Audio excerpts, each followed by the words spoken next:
Hi, I'm going to do in this lecture a few more examples of interpretations and talk about the other quantificational properties that I talked about briefly in last week's module, but I want to do a few more examples in this one. Also, I want to talk a little bit about strategies. Along with this lecture, I'm going to be posting two, I'm going to call them optional lectures. They're two short lectures in which I will go through two complex interpretations. These are way more complicated than I would ever expect you to be able to do on your own.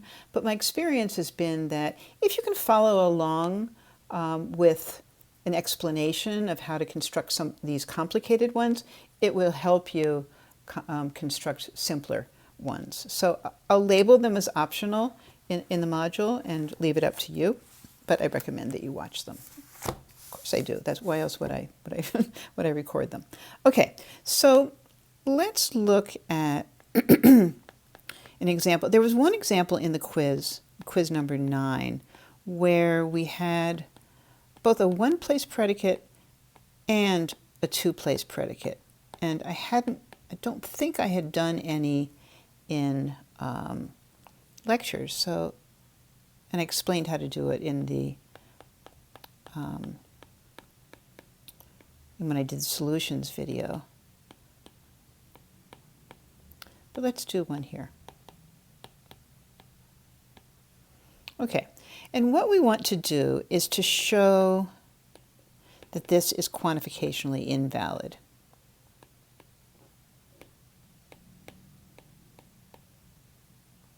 And how do we do that? Well, we construct an interpretation, one interpretation that both makes the premise true and makes the conclusion false. So the first thing we need to do is to get a grip on what these sentences are saying, to parse these sentences. Now, both the premise and the conclusion are universally quantified conditionals. So they're A-ish kind of sentences. And they're both about things that are not L, things in the universe that are not L. Oops, and I just noticed that I have a typo, a right-o here. This is not what I want. Maybe some of you noticed that. We want this to be an ampersand, not a horseshoe. Okay, so the premise says, I'm hoping the color coding might help. The premise says, everything that is not in the extension of L is such that there is something in the extension of L that bears A to it. So not all non-Ls are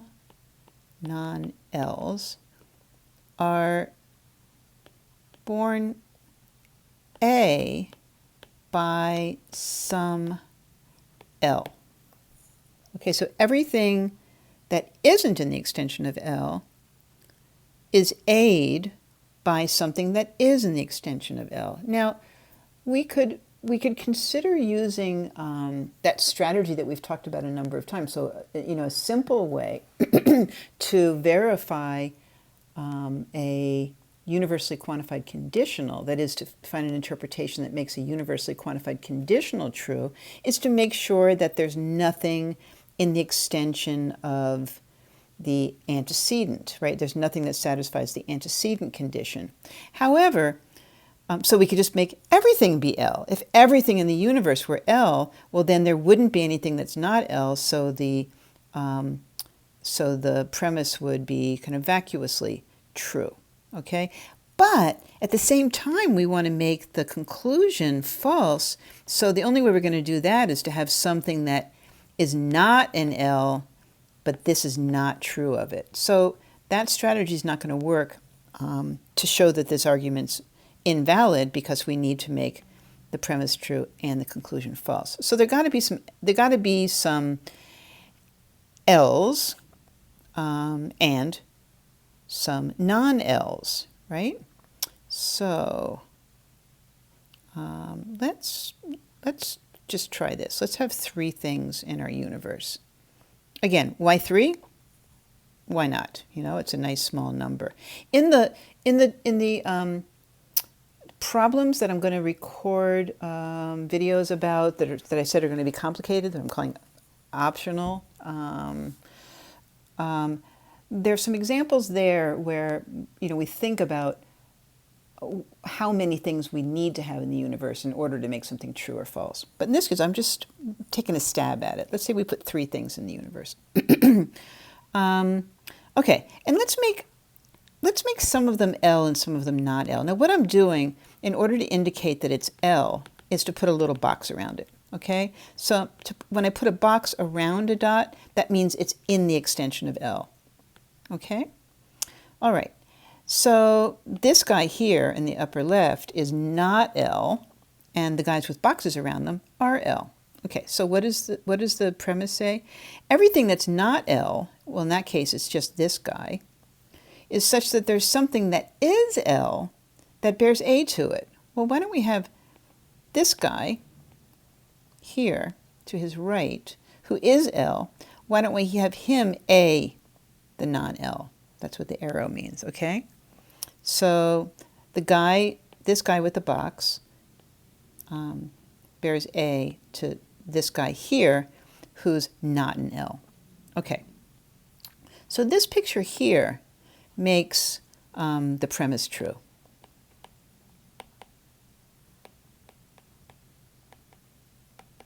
Okay, what does the conclusion say? It says, and let me do that in green. It says all the non-L's, so all the things that are not in the extension of L have what property?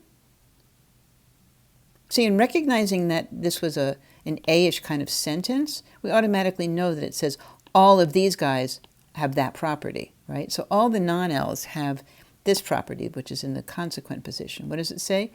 It's a universally quantified conditional. It's an A-ish kind of sentence. What does it say? All the L's bear A to it. All non-L's are A'd, let's say, by all the L's.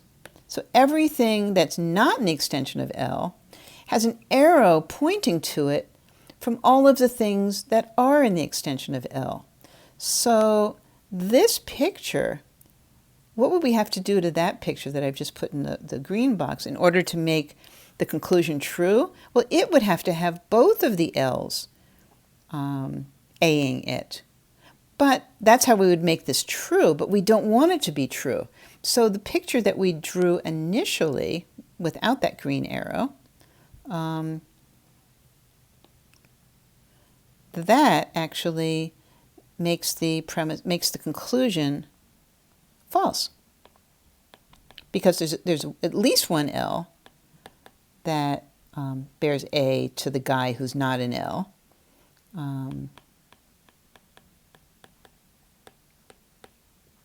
But we have this guy here who isn't L, but he doesn't bear A to the guy who that's not L, that doesn't have a box around him. So that picture does make the premise true and the conclusion false. And it's kind of nice to have the strategy of putting a box around something to indicate that it satisfies the one-place predicate, and the arrow indicating that those two things are A-ing, something's A-ing something, the two-place predicate. Okay, so from that picture that I've got there, I can construct an interpretation. And this suggests an interpretation that's got 3 things in it, 1, 2, and 3, I'm going to call them.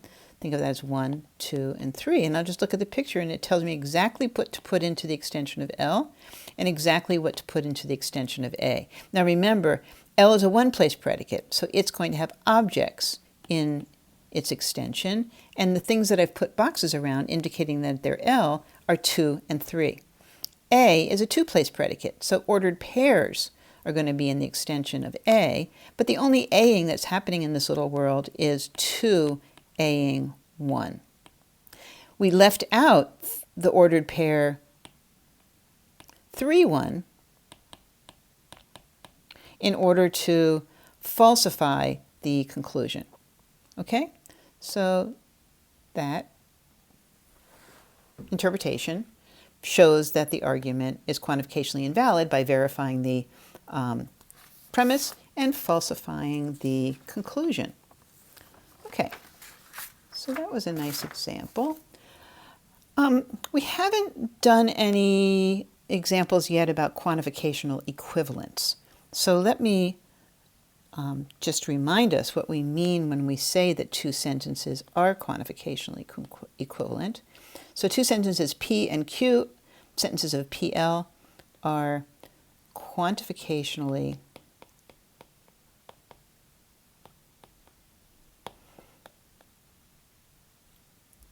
equivalent. Left an I out. Well, you know it's going to go on the right-hand side of this if and only if, right? There is no interpretation, it's not truth value assignment, but interpretation. There is no interpretation on which P and Q have different truth values. Or equivalently, we could have said that they have the same truth value on all interpretations. Okay? So if you want to show that two sentences are not equivalent, you just have to construct one interpretation on which the two sentences differ in truth value. However, to show that two sentences are quantificationally equivalent, you need to give an argument because there are an infinite number of interpretations, and you have to show that none of them will make one of the sentences true and the other one false. So let's take a look at an example. For all x, fx or gx, everything in the universe is f or g, and everything in the universe is f or not g. So everything in the universe is f or g, and furthermore, everything in the universe is f or not g.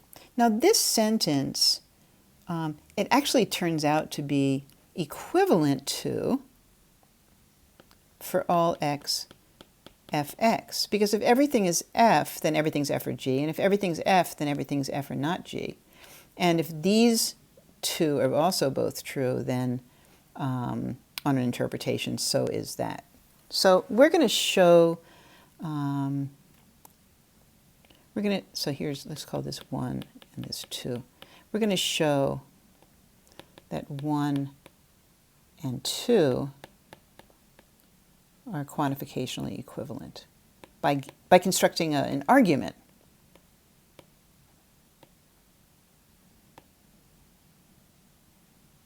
I keep leaving the I out.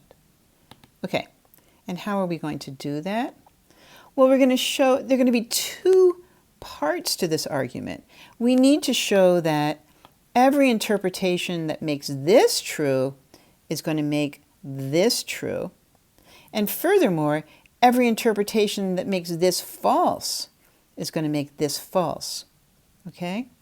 So why don't, instead of calling these little Roman numeral 1 and 2, why don't I just, because I'm going to use that for my, my proof. Okay, so you want to show, let's call them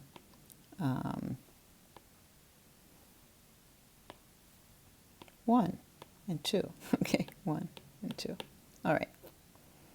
I like to use lowercase Roman numerals in proofs for some reason. Okay, and here's my proof. Okay, the proof's going to have two parts, right? The first part, we're going to show that any interpretation that makes number 1 true makes number 2 true, and then we're going to show that any interpretation that makes number 1 false makes number 2 false. And I hope you see why that would be a way of showing that there's no interpretation on which the two sentences have different truth values. Okay, so here we go. First part. Suppose, actually I'm going to do it the other way around. I'm going to start out by supposing that an interpretation makes for all x, fx true. It's a simpler one to think about. Okay, so I'm going to show that every interpretation that makes this one true makes this one true.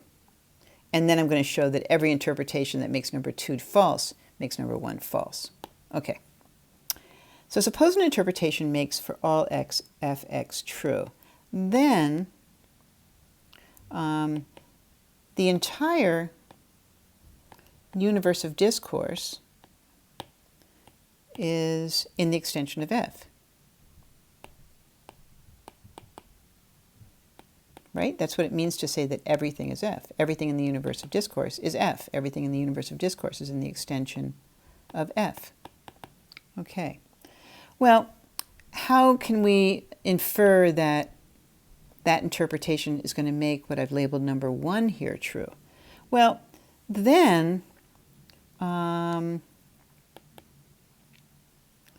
for all x, fx, or gx, that sentence must be true on that interpretation. Why? Because if everything's in the extension of f, then everything's in the extension of f or this other thing, right? And, for all x, fx, or not gx is going to be true on that interpretation for the same reason.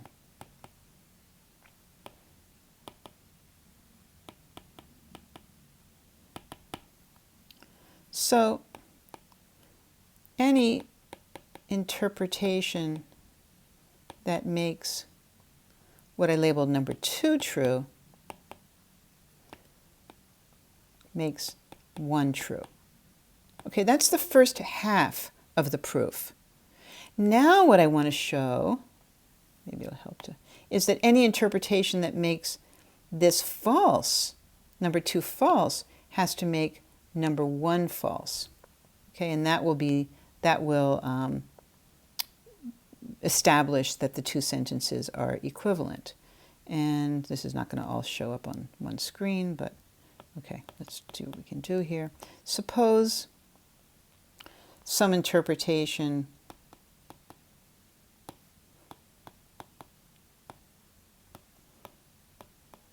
makes for all x, fx false. And now we want to show that it's going to make number 1 false, right? Well, if it makes for all x, fx false, then there is at least one object.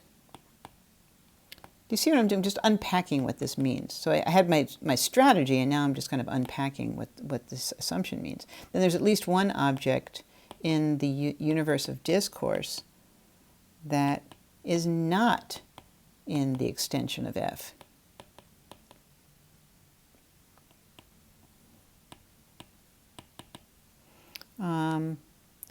Okay, so what we do know is that that object, the guy who's not in f, is either in the extension of G or not, right? It's either in or out. Okay. If it is, okay, if it is in the extension of G,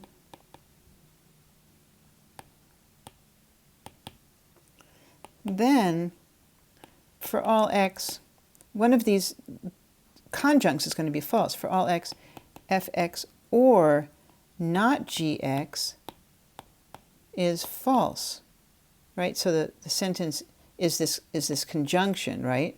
So if any interpretation that's going to make this false is going to make that false if the guy who falsifies for all x, fx is in the extension of G, right? Okay.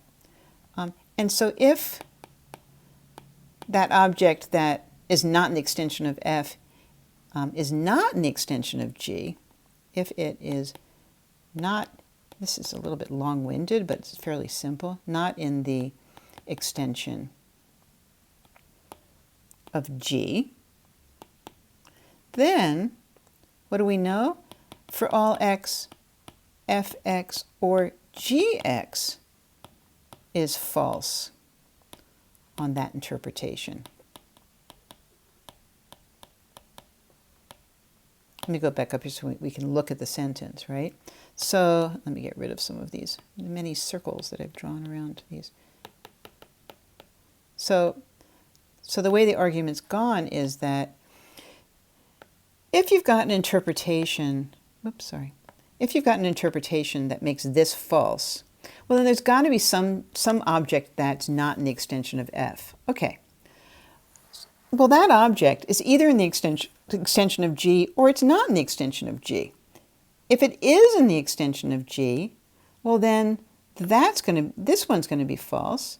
And if it's not in the extension of G, well then that one's going to be false. So no matter what interpretation you consider that makes number 2 true, one of these two conjuncts is going to be false. But the only way that an interpretation is going to make the whole conjunction true is if they're both true. So regardless, one of the conjuncts is going to be false.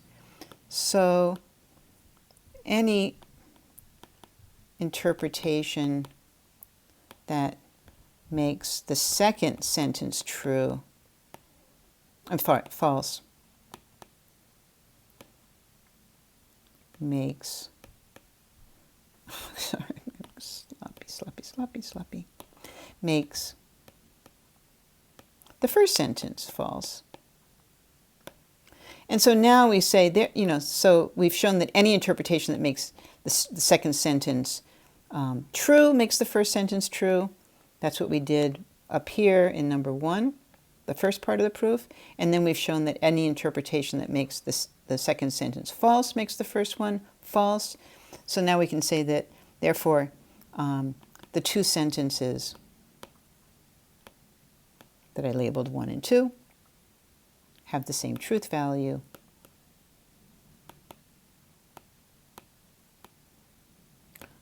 On all interpretations, in other words, they're equivalent. They're quantificationally equivalent. Okay, it was kind of long-winded, but the idea behind it is fairly simple. I think. I mean, there's a little bit of insight that was required. Okay.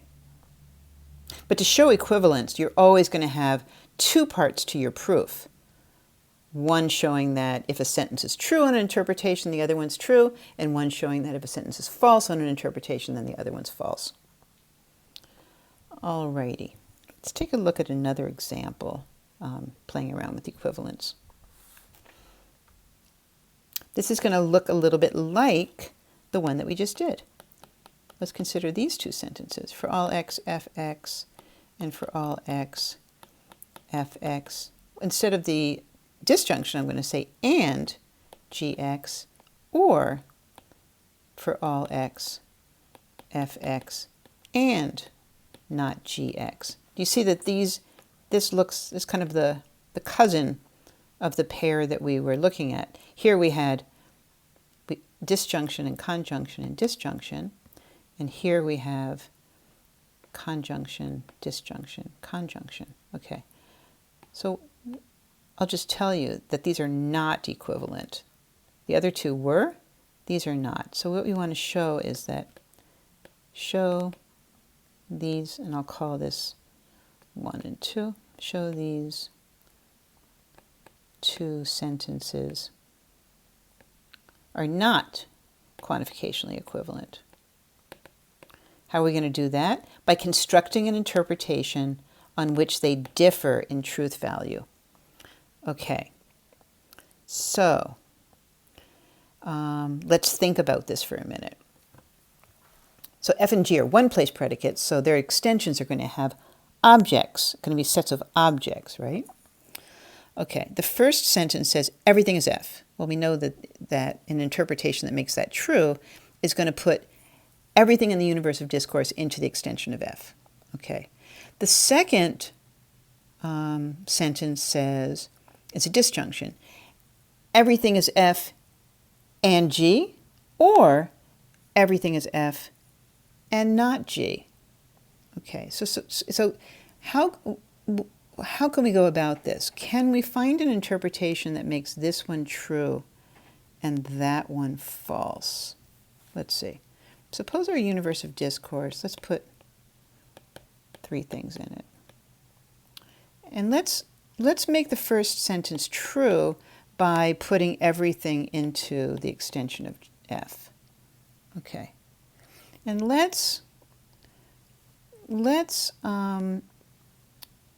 in order for the second sentence to be false, both of these would have to be false, right? So what would we put into G? Or can we come up with an extension for G that falsifies both of those disjuncts?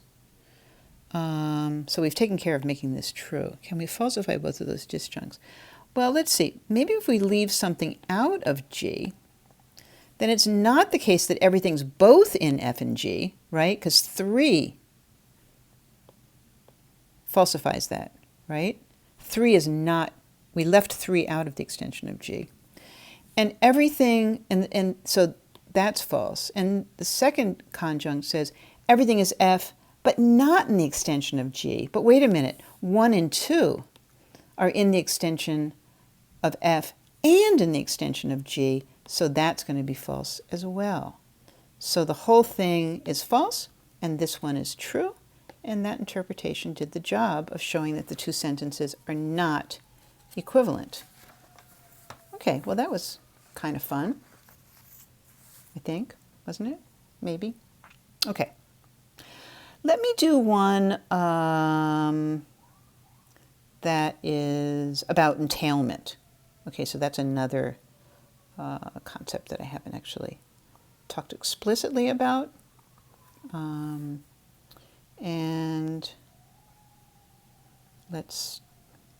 so remember that entailment is a relation that holds or does not hold. Which letter should I use? How about H? Between a set of sentences and a sentence. And here, our set only has one member.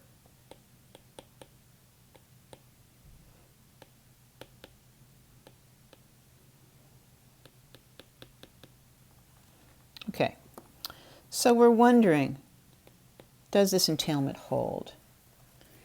Okay, let's take a look at what's going on in these 2 sentences. And I'm hoping that you're getting to the point, or you've gotten to the point where you can, with a little bit of thought, parse these sentences and figure out what's going on in them. Okay, the sentence inside the brackets, the sole set member says, there's something in the universe such that it, oops, I meant that to be an X, I'm sorry. That was ill-formed. That was ungrammatical the way it was initially. Sorry about that. The sentence inside the brackets, the sole set member says, there's at least one thing in the universe that everything bears H to. There's something that everything in the universe bears H to. There's something that's universally H'd. Something is H'd by everything, right? There's something in the universe of discourse that's H'd by everything in the universe of discourse. Okay. So you'd have to have, if you had one guy, then everybody H's him, right? Including himself. Everybody's H's him. He's our universally H'd guy. Okay. Got it? Got it. Okay. What does the sentence to the right of the double turnstile say? This says, everything in the universe H's at least one thing. Everything H's something. Okay. So do you think that the entailment holds? And what do we mean when we ask whether the entailment holds? Is it the case that any interpretation that makes the set member true, there's only one set member true, makes the sentence to the right of the double turnstile true? Or in other words, the reason I wrote false here is it possible to come up with an interpretation that makes this sentence true, but this sentence false? Well, think about it for a moment.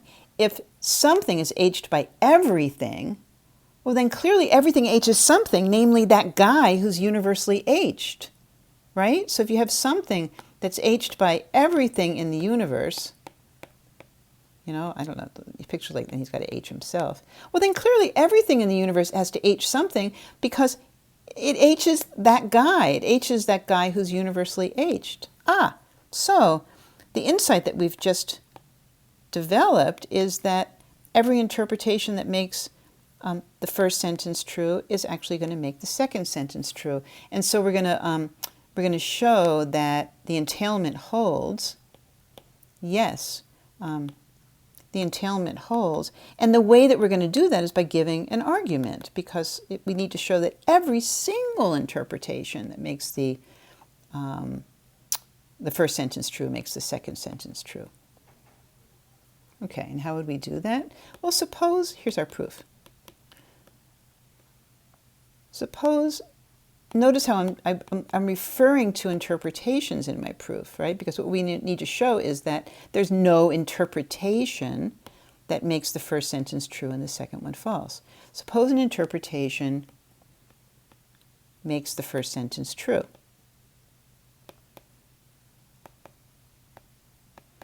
I'm just sort of writing out, what we were just thinking about. Well, then, some member of the universe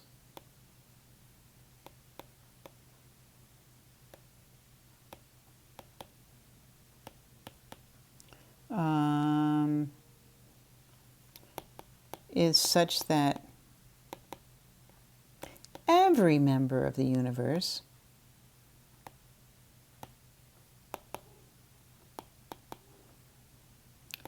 bears h to it. Right? A long-winded way of saying there's somebody who's universally h'd. Okay. But then, every member of the universe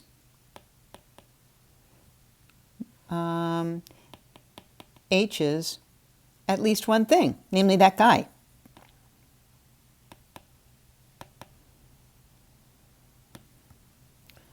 So every interpretation that makes the first sentence true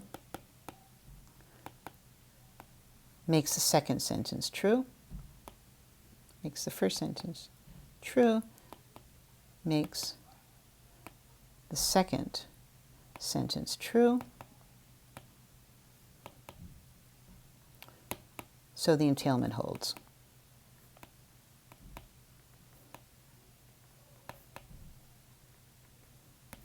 Okay, well, that wasn't so hard. In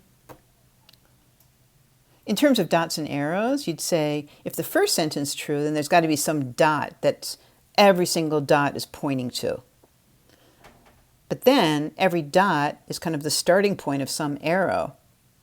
So the second sentence has got to be true too. Okay. Notice it doesn't go the other way around. It's not the case that any interpretation that makes this one true makes this one true, because you could have a world in which everything h's at least one thing. You could have like, just draw a little bit. Everything h's something. You could have an hing go round, but there's nothing that's universally h'd, right? So the converse doesn't hold. All right, let us look at another example. And if you wanted to show that, and that's kind of the beginning of showing that the set that has this sentence as its sole member does not entail that sentence. Okay. So to show that sentences do not entail one another, or that a set does not, sorry, not sentences, that a set does not entail a sentence, then you need an interpretation that makes each member of the set true, but the sentence false. Let me do another, this is kind of just for fun. Let's do another one that's got kind of a mixture of one-place and two-place predicates.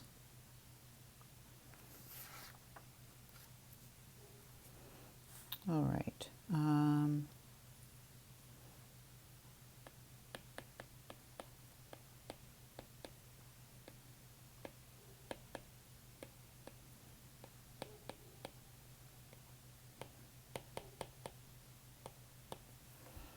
Okay, let's try an interpretation that makes this true. So it's got two one-place predicates and one two-place predicate. It's got C, P, and A. So I'm going to try to draw a picture of a world in which this is true. Okay? I'm just going to, just for no particular reason, I'm going to put four things in my picture. Okay. And I'm going to have, to indicate that something is C, I'm going to put a triangle around it. So this is sort of giving you more strategies. And to indicate that something is a P, I'm going to put a box around it. Okay? And for A, it'll be the arrow because it's a two-place predicate. Okay, so this says everything that's C, why don't we make these guys be C? I'm just playing around, just trying to construct a little world where this is true. Everything that's C is such that there's something that's P that it A's, right? So all of the C's A at least one P. Okay, well, why don't we, again, just goofing around, why don't we make both of these guys P, right? That's the box, is P. Okay, so we got some C's, we got some P's, we got something that's neither. And let's see what kind of A-ing would have to happen in this world in order for it to be true. All of the C's, all of the things with triangles around them, are bear A to something with a box around it. Well, suppose this guy bears P to himself. Bears A to himself. Well, he's both a C and a P, so he is a C, and he bears A to something that's a P, namely himself. Okay, well, that takes care of that C. But then we have this guy, too, is also a C. We have somebody else with a triangle around him. And why don't we have him bear A to that guy, that P, right? P's got the box around it. So now, and this guy, well, does he have to A anybody? He doesn't have to A anybody at all. So that would do it. This little world here is a picture of a world. It's kind of a weird picture, but it's a picture of a world in which that sentence is true, right? All of the C's, all the guys with triangles around them, have an arrow going to somebody with a box around them. Okay, so we can read off an interpretation from this. 1, 2, 3, 4. This guy's just sitting over there. We could have done this in a smaller universe of disc. Let's think about how small it could be, but let me first construct the interpretation. So we've got 1, 2, 3, and 4 in our universe of discourse. It's more populated than it needs to be, but that's okay. And into the extension of C, we need extension of C, P, and A. Into the extension of C, I'm putting 1 and 2, right? Those are the guys that have a triangle around them. And into the extension of P, I'm putting 2 and 3. Those are the guys that have boxes around them. And into the extension of A, I'm putting 1, 3. 1 bears A to 3, and 2 bears A to himself. So all of the C's show up as the first member of the ordered pair, where the second member of the ordered pair is a P. So that does it. That does the trick. And again, I said there were more things in the universe than we needed in order to make this true. What's the smallest world we could do it in? Suppose we just had one guy in our world, and he's both C and P, and he A's himself. That would do it too, right? So all of the C's bear A to at least one P. So that way you could have a universe of discourse has 1 and 2, and you put 1 into C, you put 1 into P, and you put the ordered pair 1, 1 into A. Suppose you had one thing in your universe of discourse. Suppose your picture was just this, right? There's just one guy, and he doesn't see anybody. He's not C, he's not P, he doesn't A anybody.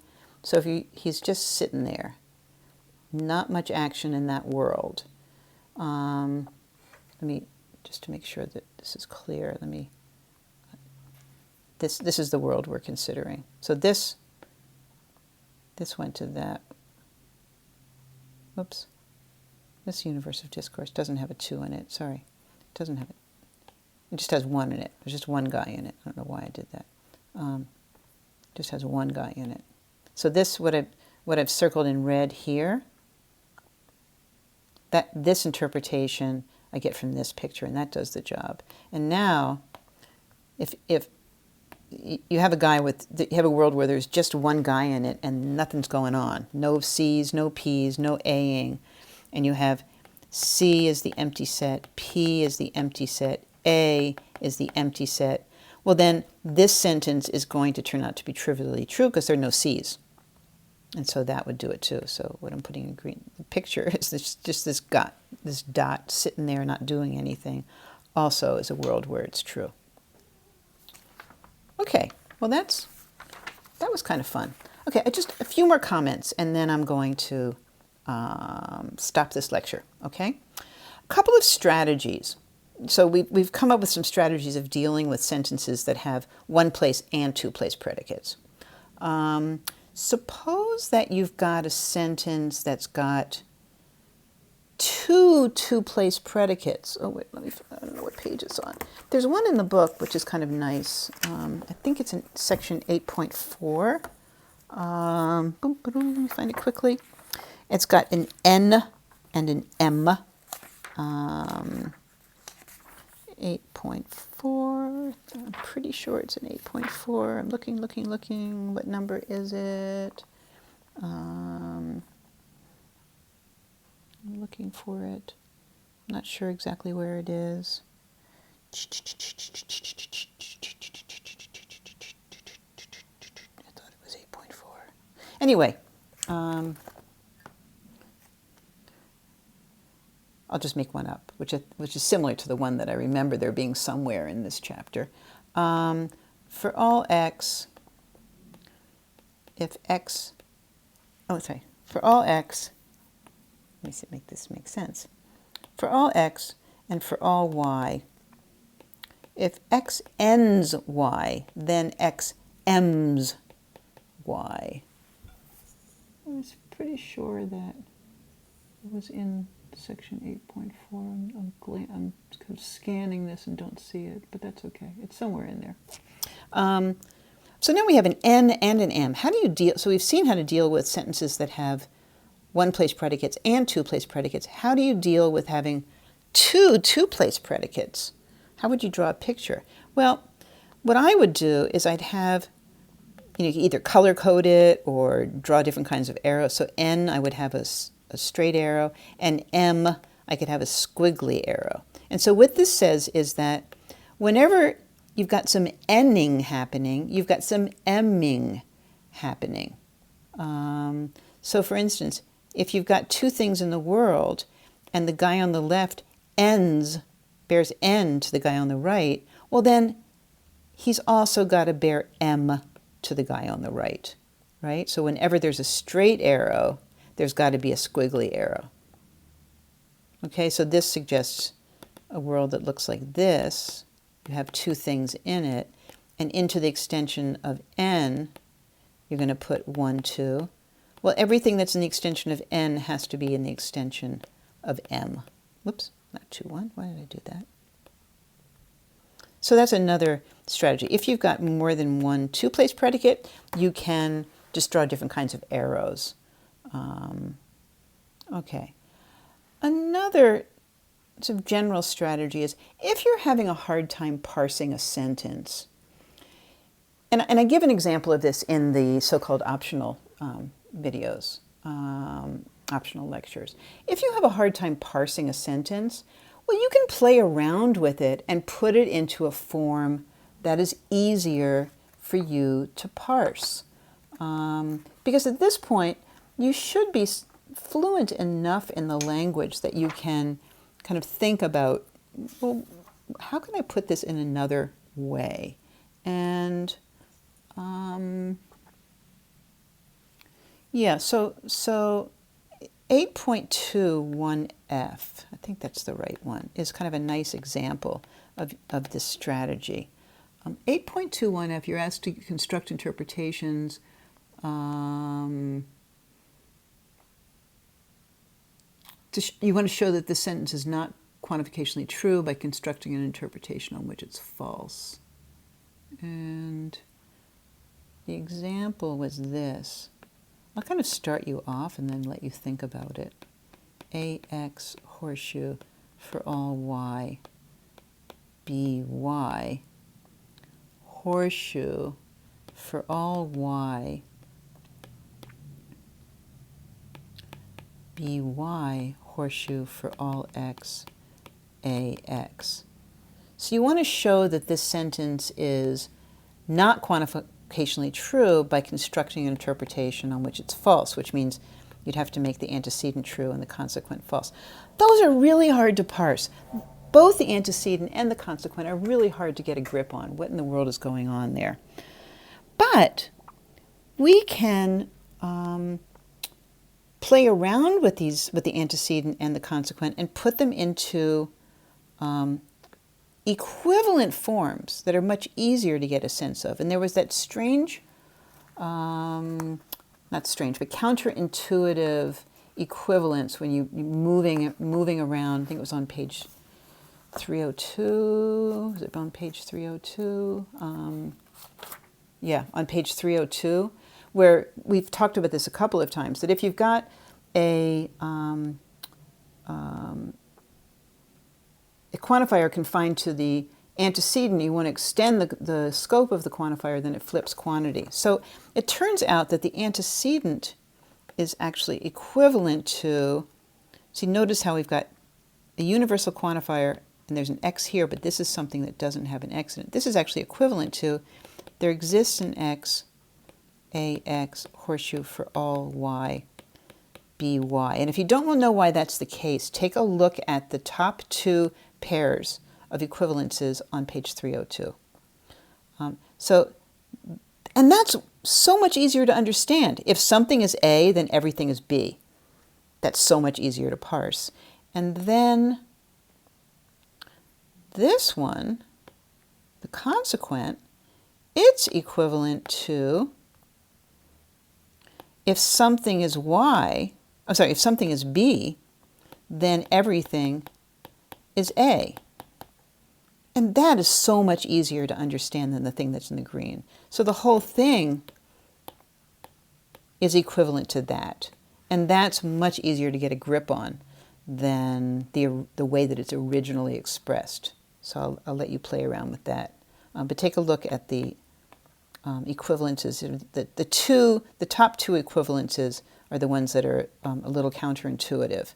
That when you've got, if in this case, we wanted to confine the two universal quantifiers just to the antecedent, well, they flip quantity. Okay, so that's another strategy. So play around with a sentence that you're having a hard time getting a grip on and see whether you can put it into a form that's easier for you to get a grip on.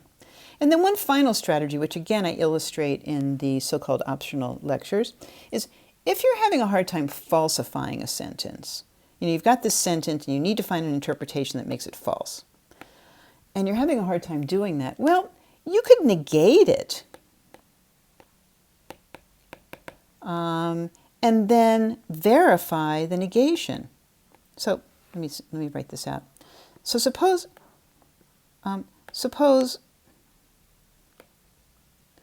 you want to falsify some sentence. You want an interpretation that makes that sentence false, and you're just having a really hard time figuring out what it means and what a world would have to look like in order to make it false. Well, then put a negation sign in front of it. Right? Negate it. And then find an interpretation that verifies the negation, that makes the negation true. And we've talked about a bunch of equivalences. So suppose you have some sentence, for all x, there exists a y, blah, blah, blah, blah, blah, blah, blah, and you want to try to make that false, and you're thinking, oh gosh, I just can't quite figure out how to make that false. Well, stick a negation sign in front of it, and then try to make the negation of the sentence true.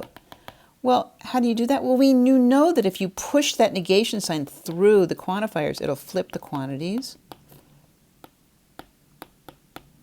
And then, maybe you can sort of play around with this and just goofing around with it, you might put it into a form like, now I see what the sentence is, and now I see how to construct an interpretation that makes it true. Okay, so as I said, I keep calling them so-called optional lectures, I give some examples of how to use these strategies, albeit the examples that I go through are pretty complex. So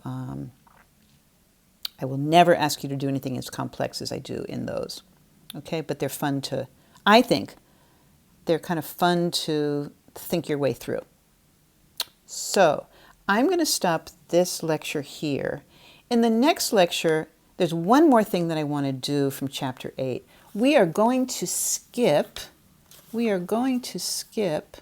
section 8.5. It's pretty interesting stuff, but I'm not going to hold you responsible for it.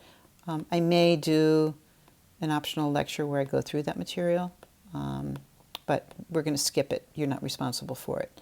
The only thing left to talk about in chapter 8 is what happens when we add identity to the language. So we need to think about, and I'll just talk briefly about this because it's just what you would think it is, the semantics for PL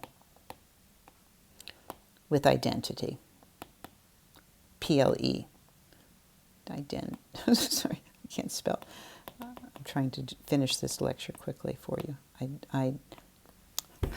Identity. So what happens when we throw identity into the language PL? Well, it's going to do just pretty much what you think it's going to do.